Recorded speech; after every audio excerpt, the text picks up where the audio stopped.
Ladies and gentlemen, welcome to the RLM Podcast. I am your host, Eli Detter. Joining me in the studio today, first is David Ennis. David Ennis was a guest on the podcast a while back.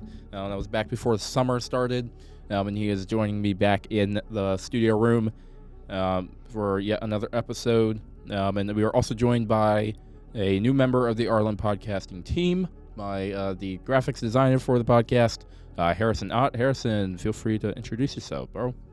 I'm a ninth grader at Hempfield.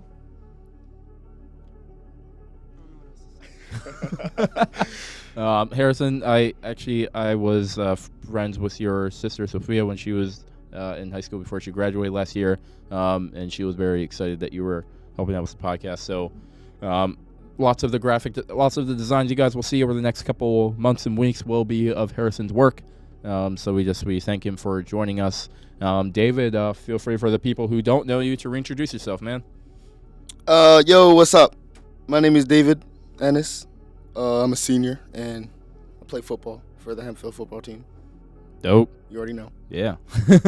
All right. For today, something that I want to focus on is the way that fear, in many different ways and many different forms, how fear tends to take over, how we allow fear to take over our lives, and how we allow it to, in some manner, control us.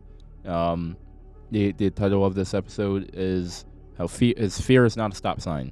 What that means is quite simply, fear is not something that should be allowed in our lives to keep us from our goals, keep us from our dreams. Of course, I like to separate dreams and goals because I say that they are not the same thing. A dream can turn into a goal, but if you let a dream stay a dream, it's going to disappear, and it's not going to become anything worth anything.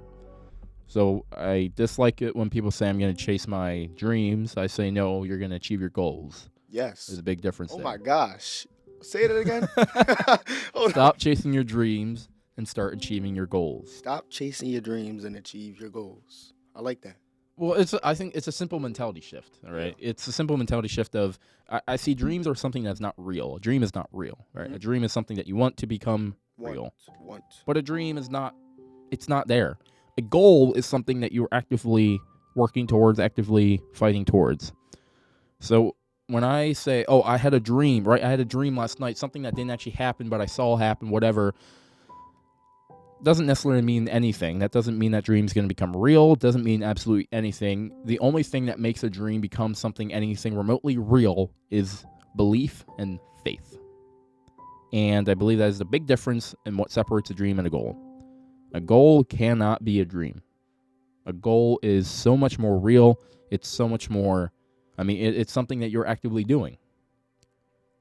A dream is just words, right? It's just words coming out of your mouth. No one can prove it. No one can, in that same sense, deny it then, but it is not real. You know it's not real, and they know it's not real. So I would say focus on the things that are real, right? Focus on the things you're actively working towards and you're actively doing. And you'll realize that your goals are the things that are going to carry you to the future. Your goals are the things that are going to keep you going. It's your goals and your discipline. You know, everyone. I think we're so fixated on motivation and that very wide umbrella that it offers to us that we don't focus on. We don't focus on discipline. We don't focus on mentality and effort, because if you just focus on motivation will only get you so far in life. It is not going to get you to the finish line. It's discipline that was going to drive you to the finish line. Motivation can get you started. That's perfectly fine. No problem with that. Discipline is where that's what's going to carry you through. If you focus on discipline, boom, you're fine. But if you focus on motivation, you're never going to get to where you want to be. You're never going to get to achieving your goals. David, for instance, did you ever have a dream or a goal that you felt could become reality, and then you let it slip by, or you realize, wow, this was a dream I had, this was a goal I had, and now it is my reality? Yeah. Yeah. Like achieving my goals, like for football, let's say. Like I want to be at a certain strength level, because on the field, when you're not strong enough, you get put down on your back, right? Right. So I get some motivation, I get some discipline, and I hit the weight room. Yeah. And I achieved my goal. I had a dream to be on the field as strong, as the other team, maybe even stronger. And I put my mind to it, and I achieved it. Yeah. Yeah, absolutely. I would say, unfortunately, there have been a lot of goals and dreams that I've had that I allowed to slip away into nothing. And that is one of my largest regrets is the amount of dreams and goals that I've let slide by, the time that I've let slip through my fingers. Oh yeah. And I don't know if what I do these days is to try and make up for all the time I've lost. It's certainly not to try and get it back. I know I can never get that time back. No amount of money, no amount of effort is ever going to buy it back a second of time. And you just got to, sure, you can work towards and you can try and make up for what you lost, but you're never going to get it back. And that's the unfortunate part of. Slip away, like maybe it's meant to slip away, man. Yeah. Maybe it's not like destined. If you're over here, letting your dream slip away, wasting time on the game or whatnot, not actually driven to hit your goals or achieve your dreams, maybe it's not meant for you. Yeah. And I think there's a big difference between, the dream is not meant for you. Yeah, not saying it's like a limit or anything. Right, and then someone just being like, oh, you're never going to achieve that. There's a difference. It just mean simply that dream or that goal is not something that was necessary, that you weren't necessarily fit out for. Not saying you're not worth it, not saying you're not good enough for it. It's just saying maybe that's not going to be your strong suit in life. There are other things out in the world for you. And people have got to stop getting afraid of people that are going to maybe just say you're not ready for it yet. Mm-hmm. Because if that's going to be what sets you back, you're not going to have the most pleasant life if that's going to be the thing that sets you back. You have to weather that storm and realize that there is not everything in this world is going to be perfect for you. Not everything in this world is going to be the thing you're the best at. You simply have to find something that you're good at and work towards that, and then you will become great. Mm-hmm.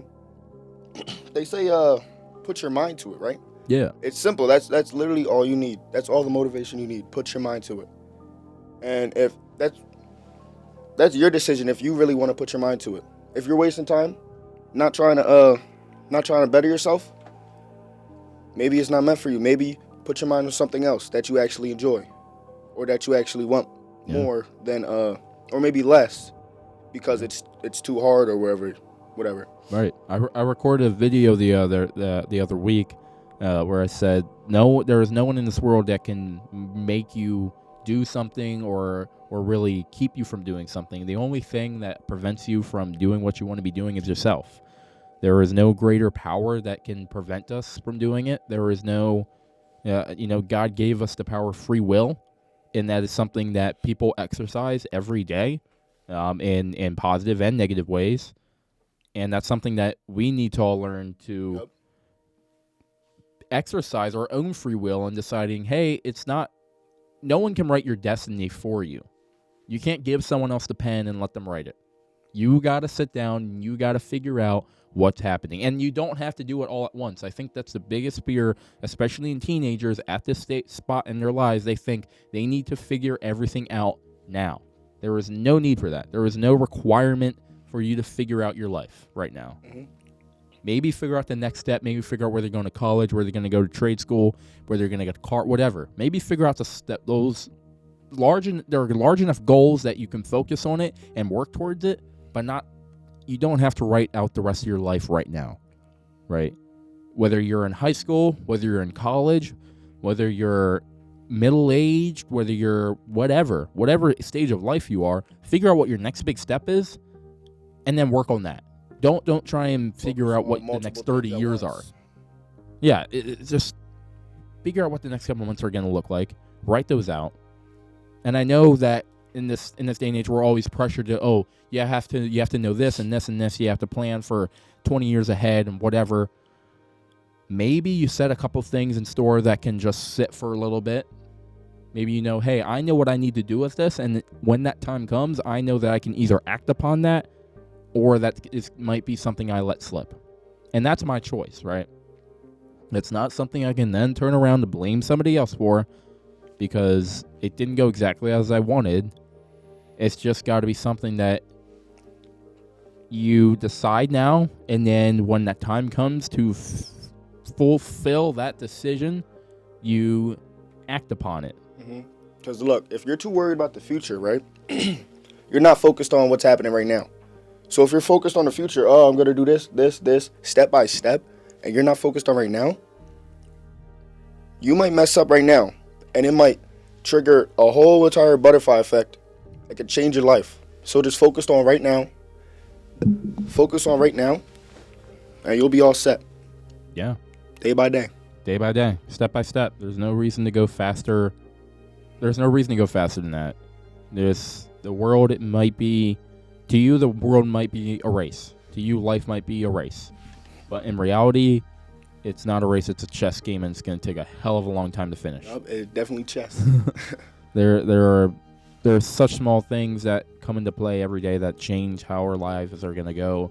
Like I said last time, it's the smallest things that can affect the whole day. Little things. Yeah, it can be anything from literally what you wear to what you eat in the morning to the person you say hi to or the person that you handshake or whatever. It can be the slightest thing can completely change everything about your day. And that's something that I don't know if we take it for granted or we just don't even realize it.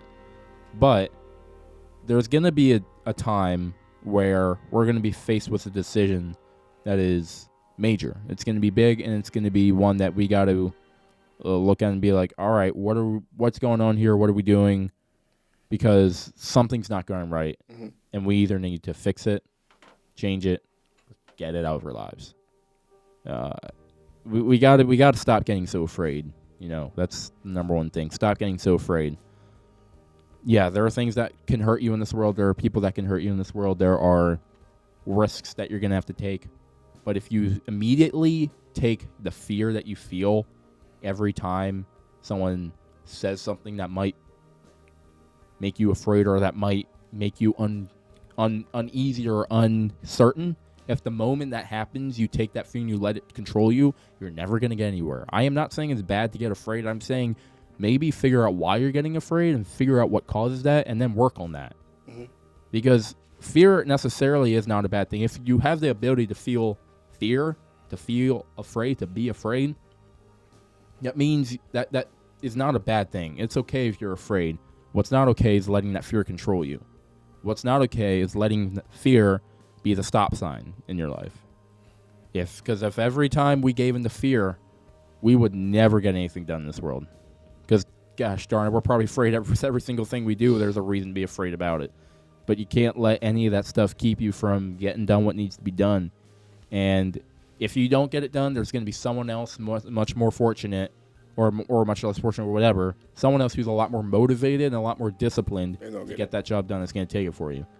And while that's not a bad thing for someone else to be able to do it, if you really had it in your mind that you were going to do it and you wanted that pride that comes with that, well, that's something that you can't let slip by, you know. I had a kid, I just met him this year. Actually, I just met him like last week. He's part of the Marines pulley program. He asked me, he was like, do you have any regrets from high school or any regrets from just from life in general? And I said, I think my number one regret was all the things I didn't do, all the people I didn't get to be with, all the opportunities I let slide by. I think that's my biggest regret, you know.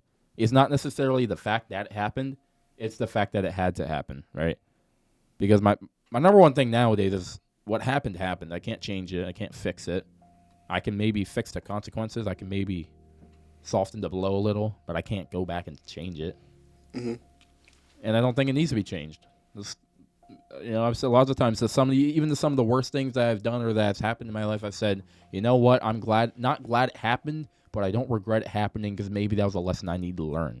Experience. Exactly. It's experience, it's knowledge, it's life coming at you, and you're not always knowing what to do, but you just got to keep moving forward and you got to keep working towards it.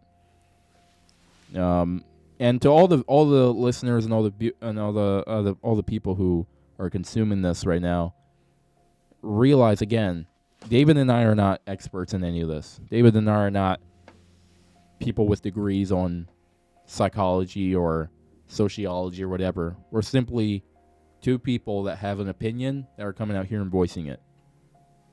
You don't have to be the person who knows everything to be the person that puts a voice out into the world. Again, it's that fear. It's that fear that stops many of the other people who could be doing this. It's that fear that stops them from doing it. You gotta not be. It's not about not being afraid. It's about not letting that fear stop you, not letting that fear control you. Yep. And going back, right? Yeah. Fear, especially when you're trying to, achieve something. Fear might be, for most people, comparison. Like you want to compare yourselves to others who are higher up than you, who already have that, who already achieved that goal. Mm-hmm. And they say comparison is the thief of joy. Right? You got to focus on yourself. Absolutely. No need for you to compare to someone better than you, because that brings you down. Absolutely. Right? 100%. And furthermore, fear is the greatest motivator as well. Yeah. Fear is what gets a lot of people to make that decision, that fight or flight, right? They feel the fear, they feel the adrenaline pumping through the blood, and they make that decision right then and there. Are they gonna fight or are they gonna go? I hope for your sake that you choose to fight most of that time. I hope that you're sake that you don't choose to run, because you can't run from it forever. You can't escape whatever big choice you don't want to make forever. It's gonna find you in its own way. God's gonna let it find you. God's just gonna chase you with it, and He's not coming to hurt you. He's simply coming to give you an opportunity to become a better version of yourself. And if you're not willing to do that, well, I'm sorry for you, because there is nothing that you will lose becoming a better version of yourself. Mm-hmm. You only have so much to gain. You only have everything to win. Because if you do back down, it sticks with you for the rest of your life. And you literally have to take that regret. Yeah. Like you're going to have that regret for the rest of your life. Yeah, it's like a stain. It's like a stain that you can't get out, man. It's gonna, like you said. Man, I wish I did this. Like, man, I wish why, man, I wish, right? You should have been did it. Right. If at the end of your life, you're laying on your deathbed and being like, I wish I would have done this. I mean, almost inevitably, everyone's going to have that at some point in their life. However, there is a perfectly easy way to avoid that and to not allow that to be something that you are that you're pondering over, that you're festering over. Yeah. If you can, I think at the most there should be maybe 5 things told in your life that can be like, gosh, I wish I wouldn't have done this. Like gosh, I wish I would have done that. Big things. And they have to be big. They got to be like things. Oh my gosh, why did I do this? Oh my gosh, if you're 80 years of living, yeah, you have to make some. you have to have some regrets. But if you're at the end of your life, you're just going on and on and be like, gosh, I wish I would have done this. Gosh, I would have done that. Maybe you didn't exactly take advantage of every opportunity you were given, because there's no way that God let so many of those things slip by you without giving you plenty of opportunities to do it. Mm-hmm. God is a gracious God. He's a generous God. He does not let those things slip by us. He throws them at us. And if we let them slip by, we can't blame the big man upstairs for that. Yeah. And we, at that same time, we can't blame the devil for that either. The devil's not making us do that. That's us. And at the end of the day, it's not that, it wasn't meant for you. It's just that you didn't work hard enough. Exactly. And be okay with admitting you didn't work hard enough. There are many things that, like I said, I've missed out on a lot of things. There are many things I've missed out on. I look back and I'm like, I can't blame anyone else for that. I didn't work hard enough. I didn't want it hard enough. I said I wanted it. I told people for years I wanted it, and I didn't want it. People hate blaming themselves. They love making excuses. People love to love themselves. Oh, he was in my way when Yeah. He was in my life when I was distracted, Doesn't matter, man. Never blame anybody else for your own shortcomings, for your own faults, for your own, dare I say it, failures. But never accept the failure as a failure. Never accept failure as a loss. Accept failure as an opportunity to grow. Exactly. That's the biggest takeaway you can take from anything. One, never let fear stop you from anything that you really want to do in your life. Never let it control you. Two, never let an opportunity slide by. And if it does slide by, don't let it slide by without you giving it your ultimate all to take the most advantage of it. Three, do not let failure keep you from achieving your other goals. You can allow it to be something that motivates you. You can allow it to be something that keeps you going in life, but never allow it to be something that keeps you from achieving the things that you were meant to achieve in this world. And yes, there are things you were meant to achieve. You are not just meant to sit and achieve nothing. There is so many things in your world that you were meant to achieve. So never allow that stuff to stop you. You just got to keep plugging along. Keep going, man. Mm-hmm. It's going to get difficult. It's going to get hard. I know. I'm not saying it's going to be easy. I'm not saying you ain't going to wake up in the middle of the night wondering what the hell you're doing. I'm not saying you're not going to be on a football field or whatever and wonder why this got to hurt so much. Why is that training got to be so long? Why is it got to be so hot outside? Doesn't mean you're not sitting at your computer being like, why am I doing this right now? Why couldn't I be going out with my friends right now? Why do I got to be in the office? Why do I got to be working? Doesn't mean you're going to be sitting in school and not going to be thinking, why do I have to do a stupid assignment for the 5th time? This is ridiculous. There is a reason for everything. You may not need to know it. You just got to work. If there's something that you want hard enough, you're going to do everything you need to work for it. And you got to stop making excuses, man. Because those excuses are just lies you tell yourself to keep yourself from your goals. And as a senior, 4 years in high school, did you achieve every single goal you had? No. More to come, right? No. We're still like so many more. 6 days in the school year. I'm 6 days in the school year, and I'm already thinking of everything I can be doing this year, man. Yeah. I'm already thinking of stuff I could have done and didn't. Mm-hmm. Man, and it's too late exactly to think about the things you could have done, man. Like, focus on the future. Right. Let it be a passing thought. Oh, I could have done that. All right, Yeah, don't dwell on the past. Either I'll do it later or I'll figure something else. Do not dwell on the past. Yeah. Because this too shall pass. It passes for a reason. It literally passes for a reason. Exactly. You can't look back at it. Every feeling you've ever had, this too shall pass. The happiness, the joy, the depression, the sadness, this too shall pass. So don't dwell on it. Don't let it control your life. Enjoy your life. Enjoy what you have while you still have it. And just for the love of heaven, live. You're alive, man. Doesn't mean you're living. Just because you're breathing don't mean that your heart's beating the right way, man. Surviving. You got to live. Yeah. You're just surviving. You really got to live life. I think if you walked up to most people and asked if they were okay, asked if they were just getting by, a lot of people would look at you with tears in their eyes and be like, yeah, man, I'm just getting by. It's been lonely. It's been tired. And you know what I'd say to all of them? I'd say, good. That means you have something to fight for. It means you have something to achieve and something to grow on. Don't allow the situation you have in this life to be the thing that keeps you from achieving more. Allow the situation you are in your life to only motivate you to achieve more. Don't allow it to hold you back. All right. Ladies and gentlemen, thank you for listening to the RLM Podcast. It has been a wonderful episode. Thank you all for listening. This was David Ennis and Eli Detter coming at you. Hey. Do not let your fear be a stop sign in your life. Achieve what you wish to achieve. Make a decision and run. Yeah. All right. Y'all have a good day. We can't wait to see you tomorrow. Peace, y'all. Peace.